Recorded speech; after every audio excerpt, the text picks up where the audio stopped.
እሱማ በጣም አሪፍ ሰው ነው፣ ግን ሁሉም ነገር ፈጠነ እኮ። ደግሞ እሷ ነች ረጅም ጊዜ የምታውቀው። እኛ በደንብ እስክናውቀው ድረስ ምን አለ ጊዜ ብትሰጠን። እንዴ ከየት አምጥታ ነው ለእኛ ጊዜ የምትሰጠን?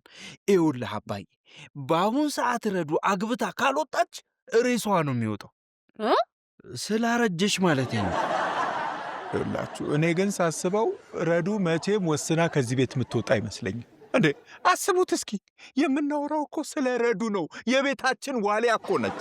ወስናለች እኮ ነው የምላችሁ። ከዚህ ቤት እንደምትወጣ አስረግጣ እኮ ነው የነገረችኝ።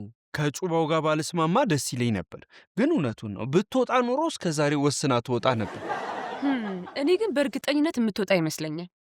እሺ እኔ አትወጣም ብዬ እናሲስ። እሺ እናሲስ በሊፕስቲክ ምን እና የሌለኝ እሱ ነው።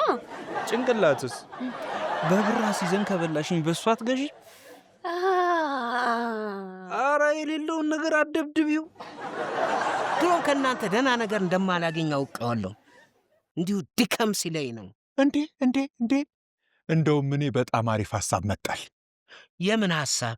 ዳድ ችግር የለውም፣ በቃ ከዚህ በኋላ በእኔ ጣለው። እኔ ሁሉንም ነገር ፊክስ አደርገዋለሁ። ምን አሳምነህ ልታስቀራት ነው? ቤት ላከራያት ነው እንጂ የታለች አሁን ረዱ?